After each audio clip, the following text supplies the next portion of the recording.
This is HSK9, Radio Thailand World Service, broadcasting from Bangkok for listeners in Asia and the Pacific, the Middle East and Africa, Europe and America. It is now time for our broadcast in English for listeners in Europe.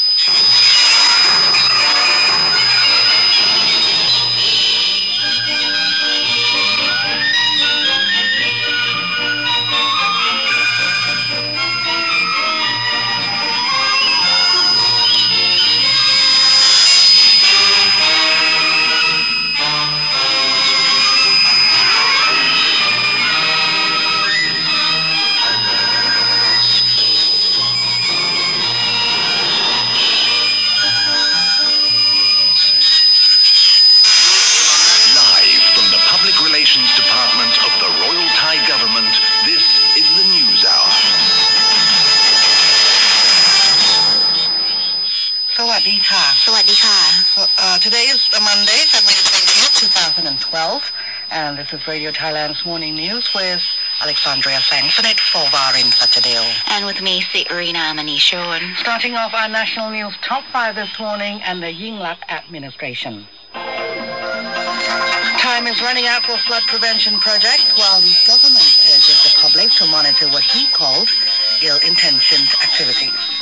Thailand contributed 15 million baht to help Myanmar become drug-free, and 50,000 face masks are distributed to haze-hit provinces. Looking at the global scene, the Irish Prime Minister is scheduled to hold talks with China's leader-in-waiting, while several thousands of Greeks have demonstrated against punishing austerity measures, and Syrian security forces clamp down on Damascus. On the business agenda, Iran stops oil sales to British and French firms, while locally, the National Broadcasting and Telecommunications Commission, or the NBTC, intends to invite bids for the 2.1 gigahertz spectrum licenses by the third quarter. And in sports news, Kenwood will be giving you the latest results from last night's FA Cup actions, as well as revealing the winners of this year's World Indoor Tournament and Qatar Open Tennis, and the Lin legend continues. Let's take a look at those top headlines and many more in detail. National News. Brought to you by Bangkok Airways, Asia's boutique airline. It's 7:02 a.m. in Bangkok, and these are the national news for this morning. Coming in at number 5. The Ministry of Public Health is handing out 50,000 face masks to residents of northern provinces suffering from pollution haze. Public Health Minister Withiya Buranasiri said the face masks have been distributed to 8 provinces where levels of particulate matter of up to 10 micrometers in diameter were found to be beyond acceptable standards. The provinces receiving face masks include Chiang Mai, Chiang Rai, Lampang, Lamphun, Mae Hong Son, Phrae, Nan, and Phayao. All hospitals under the Ministry of Health have been ordered to provide full medical care for those affected by the widespread pollution, which has been attributed to forest fires and traditional slash and burn farming. Withiya said the ministry was assessing the situation and drawing up plans to help people in the haze-hit areas. According to a report released by the Department of Disease Control, 61 hospitals in the haze-affected provinces are currently treating over 5,000 patients in 4 illness groups, comprising heart, blood vessel, respiratory, and eye diseases. And coming in at number 4 this morning, 2 men arrested for killing a wild elephant in Phetchaburi's Kangratan district has told police that their gang earned 90,000 baht for the sale of the dead jumbo's tusks and genitals. The 2 were arrested on Friday and were taken to a police press conference during the weekend. Seized from the 2 suspects were an AK-47 rifle, a magazine with 157 rounds of ammunition, a carbine, a magazine with 32 rounds of ammunition, a shotgun, and 2 mobile phones. National Police Chief Police General Phayophan Damapong said the arrests followed the discovery of of the wild elephant carcass at Forest Reserve in Tambon Pading of Kengrajan district early last month. The dead elephant, believed to be a male around 10 years old, had been shot in the head and its tusk, trunk, and genitals had been removed. According to police, the two suspects and another gang member who is still at large were involved in the killing of the elephant. And in at number 3, the Office of the Narcotics Control Board, or the ONCB, said Thailand is confident that a drug-free ASEAN will be achieved by the year 2015. As part of that goal, Thailand has allocated 15 million baht to help Myanmar set up a self-sufficient community in order to cut down on the country's opium cultivation. The Doi Tung project under the Mae Pha Luang Foundation will be responsible for carrying out a pilot development program in the Tha Chilek region of Shan State. The project will introduce community members to the self-sufficiency philosophy of His Majesty the King, while also promoting career opportunities. Products made by community members will be sold in Thailand through the Doi Tung project. The office stated that at present there are approximately 1,000 rai of illicit opium cultivation in the north of Thailand, along the border of Chiang Rai and Chiang Mai provinces. And at number 2, a former UN Secretary General has stated that reconciliation in Thailand can only be achieved with cooperation from everyone in the society, while pointing out that the country's key figures must set a good example of reconciliation for the people. Former UN Secretary General Kofi Annan made the comments at the end of his 4-day visit to Thailand at the invitation of the Truth for Reconciliation Commission of Thailand, or TRCT, in his capacity as an advisor to the TRC team. Speaking at a press conference, Annan said that time is an essential factor in the resolution of all conflicts. He also said the path to reconciliation might be started by a certain individual. However, in order to achieve that goal, all relevant parties must give their full cooperation to the effort. Thus, he added that it was not the sole duty of either the TRCT or the government to bring about reconciliation to the society, but that key figures in the country must be willing to compromise while urging everyone to speak the truth. And before we take a look at the number 1 piece of report for this morning, let's take a little detour and check out the Yingluck administration, or the TYA. Transport Minister Jarupong Ryongsuwan has instructed all units under his ministry to provide public safety as best as possible, while urging the general public to help monitor and report suspicious activities to prevent what he referred to as unprecedented incidents.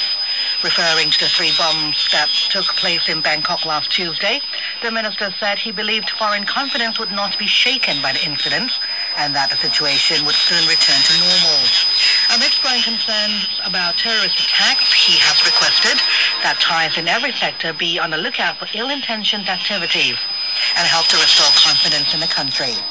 Concerning the lack of explosive detection devices at BTS stations, Jarupong explained that BTS commuters normally do not carry large baggage, and using such scanners would cause inconvenience during rush hours.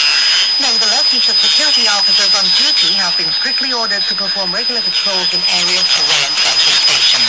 Meanwhile, Prime Minister Yingluck Shinawatra is scheduled to make an official 1-day visit to Malaysia today in order to introduce herself and push for greater cooperation between the two nations under the ASEAN framework. Her visit was originally due to take place in October of last year, but was postponed due to the national flood crisis. The Prime Minister is scheduled to leave for Kuala Lumpur at 11:20 a.m. and will meet with Malaysian Prime Minister Najib Razak in Putrajaya. The meeting is expected to help strengthen bilateral ties and cooperation between the two countries, particularly on issues relating to border security, such as drugs, human trafficking, and weapons smuggling. Yingluck will take the opportunity to inform the Malaysian Prime Minister of Thailand's readiness to host meetings of the Thailand-Malaysian Joint Commission, as well as the Thailand-Malaysia Committee on Joint Development Strategy in the first half of this year. She'll also invite Najib to attend the 21st World Economic Forum on East Asia, which is set to take place in Bangkok from May 30th to June 1st of this year. And now let's take a look at that number 1 report for that number 1 report for this Monday morning. State agencies are running out of time to complete short-term flood prevention plans before the arrival of the rainy season in 3 months. Deputy Chief of the Department of Water Resources, Niwachai Kampi, acknowledged that some projects should have started late last year, but has been delayed due to budget problems. The current budget, which was recently approved in Parliament, has not yet been declared in the Royal Gazette, which means the government cannot use Treasury money to fund the project. The government has allocated 10.7 billion baht for 581 projects under its short-term plan to prevent flooding. Most of the projects involve plugging canals, rivers and ponds, as well as repairing irrigation networks and sluice gates, while raising road surfaces so that they can also serve as flood barriers. That includes Klong Bang Sai, Klong Po, Klong Kwai, Klong Khun Si Burira, Klong Bang Khu Wiang, and Klong Soy. And that wraps up the national headlines this morning. We'll next take a look at North Korea is to hold a special party conference in April, while former White House intern Monica Lewinsky reclaims public attention, and we'll give you all the details of the emotional funeral of pop icon Whitney Houston, all in the global segment when we come back. Fly boutique, feel unique, discovering the Thai North's most up-and-coming destination. Starting March 25th, Bangkok Airways brings its total number of flights from Bangkok to Lampang to 12 flights a week. Travel with style with boutique lounge access for all passengers, award-winning service and gourmet in-flight menu. More details at BangkokAir.com. Bangkok Airways, Asia's boutique airline.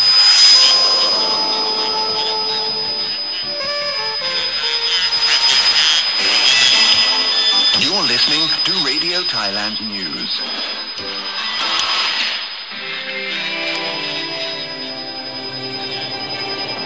The Thai monarch and the nation.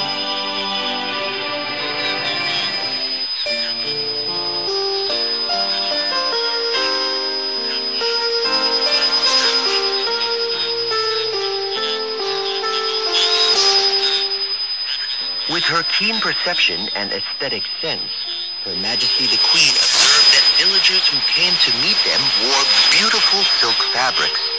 She investigated and initiated the production of mutmi, or tie-dye hand-woven silk, as a supplementary occupation for the people, employing local silk yarns and experts giving advice on dyeing techniques and patterns, and reviving an ancient textile pattern. She purchased the finished products and had them made into costumes and dresses for various occasions, thus popularizing mutmi silk in a short period of time. In the South, Her Majesty the Queen observed a local vine grown in abundance on the rubber plantations. Noticing that the vine was the same material used in ancient wickerwork, the Queen decided to revive the practice with experts brought in to give advice to the people. Yan Lipao items are now available as a souvenir of the South. Training courses are also offered on lacquering, metalworking, carving, and the making of shadow play figures.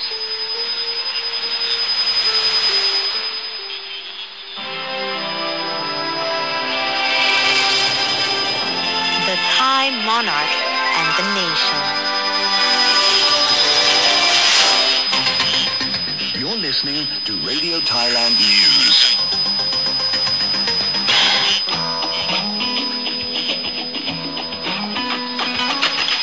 For the very first time, those who enjoy dining out will be able to take pleasure in an unparalleled atmosphere featuring lively music and a breathtaking view.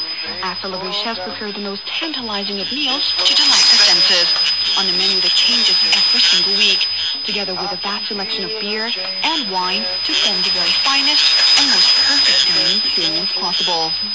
Come on down to Bangkok Bistro Riverfront. From now until March the 4th, call 083-077-8101 for reservation. That's 083-077-8101.